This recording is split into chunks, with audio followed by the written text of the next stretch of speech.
Hello and welcome to Opinion Roundup. I'm Associate Editor of the Moscow Times, Christopher Brennan, here with Opinion Editor of the Moscow Times, Michael Baum, here to discuss the ongoing crisis in Ukraine and the Crimea region, as well as Mike's latest article, Putin's Historical Injustice. So Mike, in your last piece that we featured on our last podcast, and in this piece, you focus a lot on Putin's historical legacy and his interest in it. You reference Catherine the Great, you reference Khrushchev, you reference even Adolf Hitler in this piece. In the grand scheme of things, in Russia's annexation of Crimea, do you think it more as a move of Putin's historical legacy about the restoration of the Soviet Union, or as more of a domestic move for specifically targeted at 2014? 2014? The year we currently live in. Right. I think it's both. To say that restoring the Soviet Empire is a bit of a stretch. I mean, there's certain irony in my title. One small peninsula doesn't restore the Soviet Empire. It depends how far he's going to go from here. That's the real question.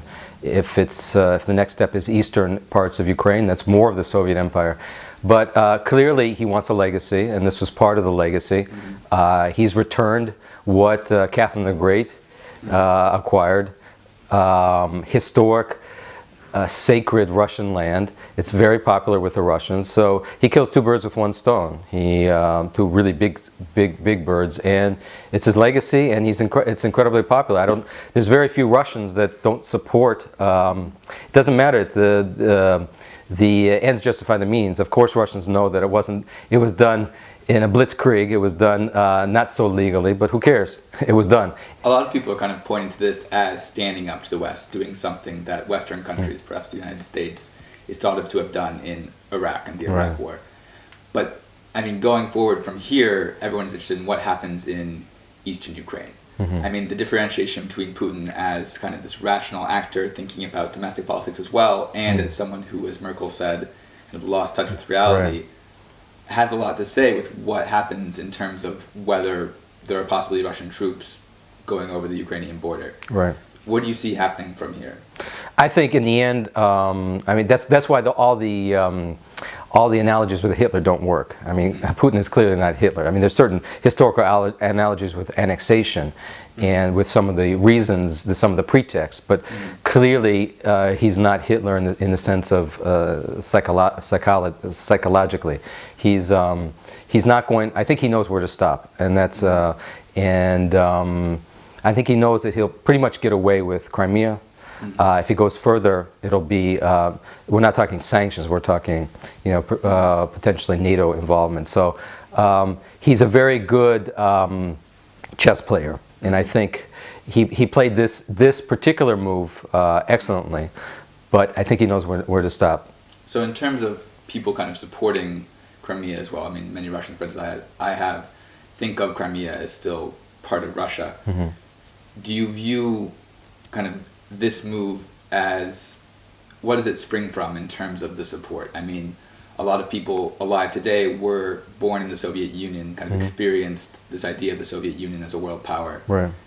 Is that where you think this kind of support comes from, or do you think it's more of a 21st century? I think the support comes from a very basic mistake that they see. I mean, it only became Ukrainian territory in 1954 by a mistake.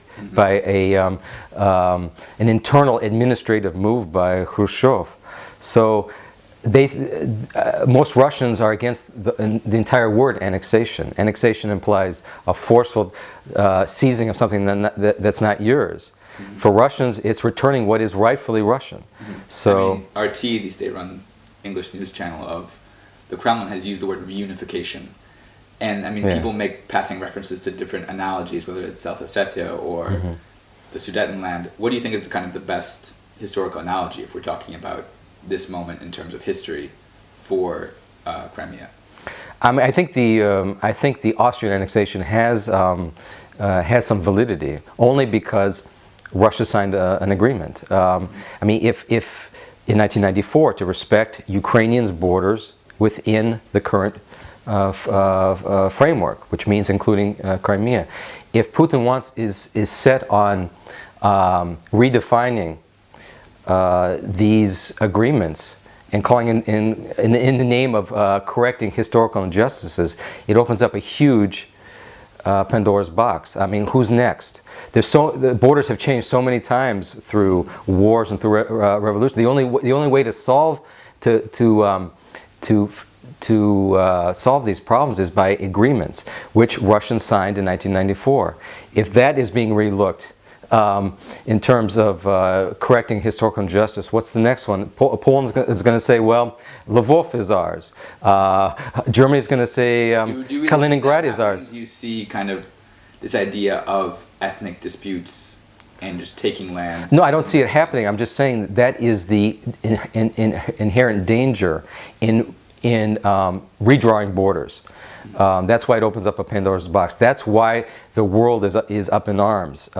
Because you can't just say, okay, well, Yanukovych left. We'll take advantage. We'll do a blitzkrieg. We'll take advantage of the vacuum of power, and we'll grab what we consider as ours.